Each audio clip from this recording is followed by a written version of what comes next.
안녕하세요. 보험금 팔례방입니다. 주요 우울병 병력자가 연고가 없는 아파트에서 투신한 경우 유서가 없더라도 정신질환 이력이 짧다면 자살보험금은 면책인지 여부에 대하여 전주지법 2016 가단 376645 토대로 면밀히 살펴보도록 하겠습니다. 기초사실, 망인은 2016년 4월 1일 16시 47분경 전주시 덕진구 D아파트 101동 78라인 19층에서 추락하여 화단에서 발견되었는데 추락사고로 인한 두개골 파열로 사망하였습니다. 재판부의 판단. 쟁점 가, 망인이 고의로 자신을 해친 경우에 해당하는지에 관한 판단. 망인이 우울증으로 인하여 자살하였다고 추단할 수 있고, 이는 보험약관에서 정한 면책 사유로 정한 피보험자가 고의로 자신을 해친 경우에 해당한다고 봄이 타당합니다. 구체적인 사유는 다음과 같습니다.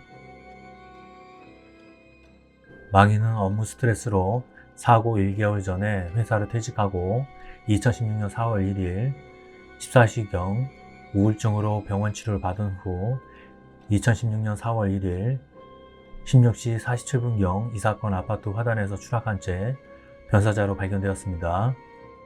망인이 발견된 이 사건 아파트 CCTV 녹화 영상에 의하면 망인은 2016년 4월 1일 16시 12분경 이 사건 아파트 계단을 이용하여 걸어간 후 16시 47분경 아파트 화단에 추락하는 영상이 녹화되었습니다. 변사자 조사 결과 보고서에 의하면 추락으로 인한 다발성 정신골절 이외에 망인의 몸에 특이한 손상이 보이지 않고 사망의 원인은 추락에 의한 다발성 장기 손상으로 추정된다고 기재되어 있습니다. 사체 검안서에는 망인의 사망 원인으로 추락사고에 의한 두개골 파열로 기재되어 있고 망인이 다른 사람의 범죄로 사망하였을 가능성은 없어 보입니다. 망인은 2016년 3월 30일과 2016년 4월 1일 이 정신건강의학과의원에서 진료를 받았는데 진료 당시 우울감, 불면, 무기력, 식욕감소, 자살적 사고를 보였고 위 정신건강의학과의원의 원장 F는 망인에 대하여 극심한 우울과 자살 사고를 보였고 추락사가 자살이라면 우울병과 자살과 밀접한 연관이 있을 것으로 생각된다는 소견을 밝혔습니다. 망인이 유서를 남기지 않았지만 위와 같이 우울증과 자살 사고를 호소한 바 있고 자신의 거주지와 무관한 이 사건 아파트에 올라갈 이유가 없습니다. 그리고 추락한 이 사건 아파트 19층의 경우 바닥에서 창문까지 높이를 감안하면 망인이 실족하여 추락하였을 가능성은 전혀 없습니다. 쟁점 나, 망인이 자유로운 의사결정을 할 수 없는 상태였는지에 관한 판단. 망인이 우울증으로 진단받기는 하였으나 발병 시기가 오래된 것으로 보이지는 않고 망인의 나이와 평소 성격, 자살 당일 행적, 자살 행위의 시기와 장소, 방법에 비추어 망인이 정신질환 등으로 자유로운 의사결정을 할 수 없는 상태에서 자살을 한 것으로 보기는 어렵습니다. 상세한 이유는 다음과 같습니다. 망인은 삼내 공업고등학교 재학 시에는 교우관계가 폭넓고 원만한 생활을 하였던 것으로 보입니다.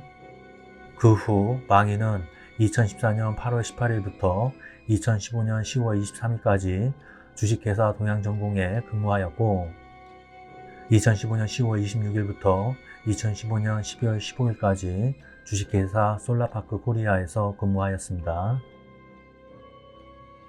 망인은 2016년 3월 31일 이 정신건강의학과의원에서 진료를 받으면서 우울감, 불면, 무기력, 식욕 감소, 집중력 감소, 자살사고 등을 호소하였고 주요 우울병으로 추정된다는 진단과 함께 항우울제와 소량의 불안제, 수면제를 처방받았습니다. 망인은 이전에 우울증 진단을 받은 적이 없습니다. 망인은 2016년 4월 1일에도 아버지인 원고 A와 함께 이 정신건강의학과의원에서 진료를 받은 이후 자신의 거주지와 무관한 이 사건 아파트 19층으로 올라간 후에 창문을 통해 추락하였습니다. 비록 주요 우울증이 있는 동안 자살 위험이 동반된다고 하더라도 망인의 정신과적 증상이 환각이나 환청을 동반하는 중증의 정신질환은 아니고, 달리 망인이 주요 우울증 증상이 악화되어 심신상실 등에 이를 정도로 급격한 심리적 불안정 상태에 빠져 자살에 이르렀다고 볼 수 없습니다. 결론적으로 보험회사는 보험 수익자에게 상해사망보험금을 지급할 의무가 없습니다. 마치겠습니다. 긴 시간 시청해주신 점 고맙습니다.